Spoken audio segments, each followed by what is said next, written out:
हुग्राजुलि बिया बाथौ आश्रम जथाय आफादनि 22थि जयै जथुमलायनाय हाबाफारिया मैयानिफ्रायनो मेहेरगोनाङै खुंजागासिनो।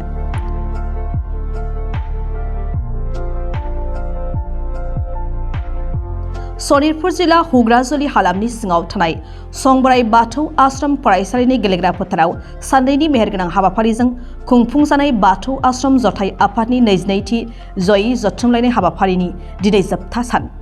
बे जोबथा साननि हाबाफारि बायदियै दिनै फुंबिलिनि गिबि हाबाफारियाव फिरफिला बिरहोनाय आरो गोथैसि बावनाय हाबाफारिया मावफुंजायो।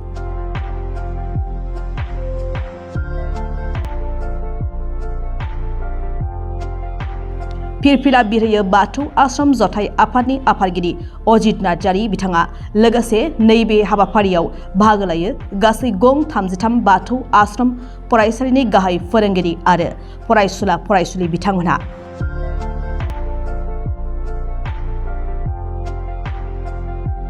फुंबिलिनि हाबाफारिनिनो नैथि हाबाफारि बायदियै गोथैसि बावनाय हाबाफारियाव बावजेनो लेङाइ आफादगिरि मुंख्लंसा खुंगुर बर'आ दिनैनि बे फुंबिलिनि गिबि हाबाफारि फिरफिला बिरहोनाय हाबाफारिनि गेजेरजों बाथौ आश्रम जथाय आफादनि गाहाय नेहाथारि हांगामा बर' बिथाङा खौरां बिजोंनि गेजेरजों मा फोरमायदों मिन्थिना लानि।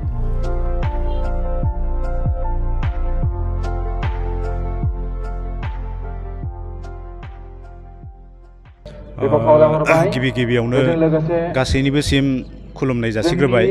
खुंगा 22थि गेट टुगेदार लोगोसेनो जयै जथुमलायनाय बे हाबाफारियाव जोङो गुबुन गुबुन गोजान गोजान जायगानिफ्राय आश्रमनिफ्राय फैनानै बे संबोराय बाथौ आश्रम हुग्राजुलियाव ज' जाफैना लोगोसे बे 22थि गेट टुगेदारखौ मोजाङै रायदावनायनि थाखाय जोङो जथाय आफादनि जानानै गासैनिबोसिम जोंनि सिबिनाय आरो खुलुमनायखौ बावहरबाय।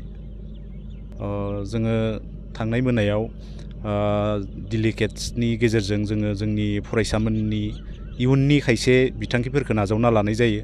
जेरैहाय आथिखालाव नुदों जे जोंनि फरायसामोना गावसोरनि फरायनांगौखौ दोननानै गुबुन गुबुन बायदिसिना नाबां जाबां समाज बेरेखा जेरैहाय ड्राग्स जानाय जौ लोंनाय बेफोराव गोबां मुखुब जायो।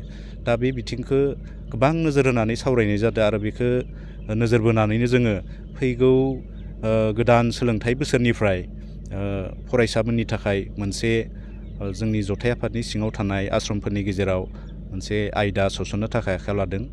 बे जाबाय मरेल स्टाडि, मरेल साइन्स। बेखौ जोङो सुजुनाय खामानिखौ मावगासिनो दङ आरो बावैसो समनि गेजेरावनो जोङो बेखौ मोजाङै सोदांनानै फैगौ बोसोरनिफ्राय जों बेखौ जोंनि गोदान केरिकुलामाव सोसननो थाखाय आखायाव लादों। जोङो फरायसालिखौ जौगाहोनो थाखाय फरायसालि जौगानाय मानि जोंनि फरायसाफोरा जौगानांगोन। बे बिथिंखौ नोजोर होनानै दे आथिखालाव बर' बिजोङाव फरायनाय फरायसाफोरनि अनजिमाया खमायलांगासिनो दङ। जेन फरायसाफोरनि अनजिमाखौ जों बारायहोनो हायो। फरायसाफोरनि अनजिमाया बारायोब्ला गंफ्रोमबो आश्रमाव अब्लानिया जोङो फरायसालिनि बायदिसिना बिथिंफोरखौ जौगाहोनो हागोन। बे नोजोरखौ लानानै जोङो बे बोसोरनिफ्राय जिहेथु जोंनिया बर' बिजोंनि फरायसालि गोबां बिगोमाफोरानो गावबा गावनि गथ' गथायफोरखौ इंराजियाव गोरों जाजानायखौ लुबैयो। बेखौ नोजोर बोनानै बे बोसोरनिफ्राय जोङो बांसिनै इंराजि आयदायाव फरायसाफोरा जेन मोजां सोलोंथाइखौ लानो हायो, गियानखौ लानो हायो, इंराजिजों मोजाङै रायज्लायनो हानाय, लिरनो हानाय बेखिनि नलेज आरो स्किलखौ जेन मोननो हायो बेनि थाखाय जोङो गोसो होनाय जादों। जों जोबोद गोजोननाय मोनदों जे जोंनि फरायसाफोरा दि मोजां मोजां रिजाल्ट खालामनानै ओंखारलांदो। बेखौ जोंनि अनगायैबो गुबुन गुबुनफोराबो मिथिनाय आरो खौरां लानायनि थाखाय जों जोबोरैनो साबायखर बावो। जे जोंनि गोबाङानो सानो जे बाथौ आश्रमाव फरायोब्ला बर' बिजोंनि गंसे फरायसालि जोंनि बिल्डिंफोरा मोजां नङा, फरायसालिनि थासारिया मोजां नङा होननानै गुबुन गुबुन गोजान जायगाफोराव होसो होसो थाखा फैसा खरसा खालामना गथ' गथायफोरखौ फरायहैयो।